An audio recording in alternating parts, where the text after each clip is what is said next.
Hello guys, so today we're going over this character and arbiter, and then this is going to be one of our last ones.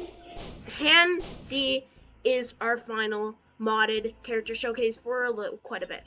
So we're going to go over what happens. So all attacks apply the fairy debuff. I don't know what it does. I don't know what the fairy debuff does.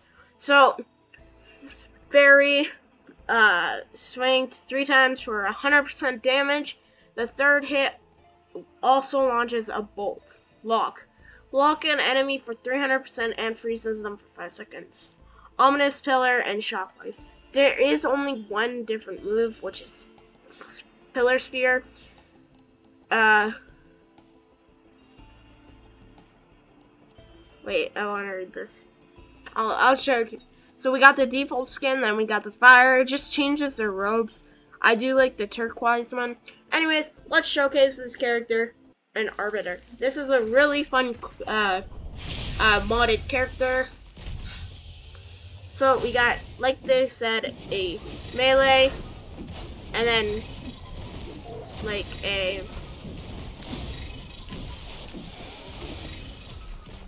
and then I don't know what then we got the lock ability. If you saw that targeting, just lock them, and it's pretty much a long. So that's the fairy debuff, that little sparky thing. And then we got his shift, which increases all attack speed for people inside. And there's I like how you can put it sideways like that. You can use this to get around these places. As you can see, that pillar was collidable. Then we got the R, which pretty much a burst, slowing, and applying fairy to all targets in range.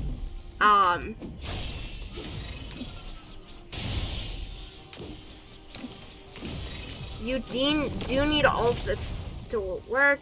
Let's go and fight a boss. This character is really good against bosses, because I'm pretty sure you can lock the bosses, which is very unbalanced. Being able to lock a character up for 5 seconds, that's insane. Let's get all of our things back. It does have a long cooldown, which, I mean, it is annoying, but it works and it's fine. So let's put our thing down. And it does prevent all bullets going in and out. So it's a nice defense. You can lock the boss. And then you just do this. Nice, applying some fairy.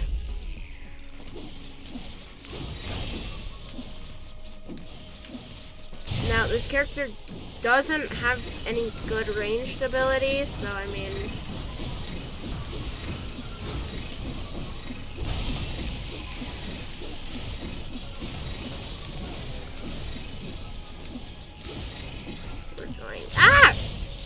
I do recommend using the lock ability if they have a charge. What I mean by that is pretty much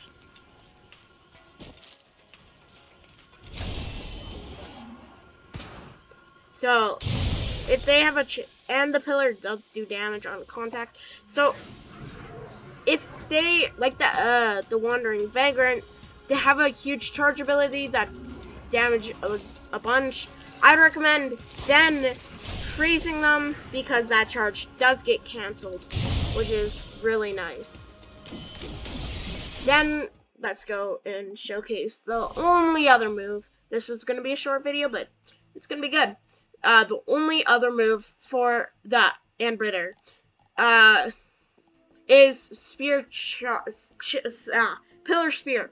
Charge and throw a pillar that deals 300 to 600% damage in an area where it hits everything in the area that takes damage for all their fairy stacks, and loses all of them.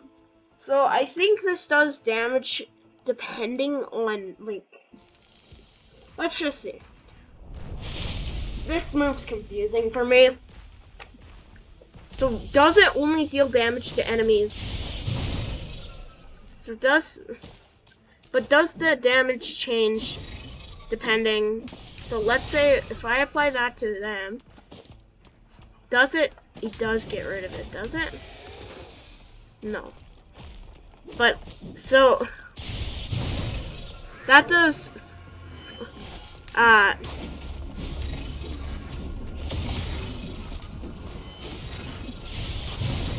It does do damage depending.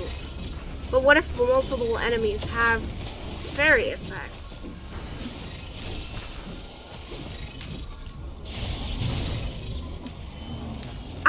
Yeah, this is confusing me.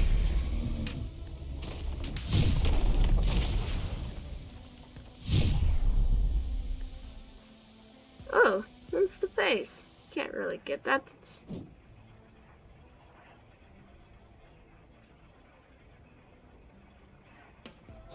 I do like the locking ability though.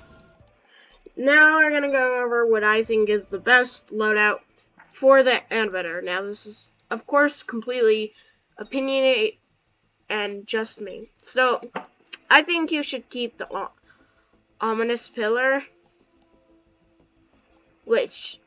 because it's just a nice defense if you're getting a bunch. Like everybody is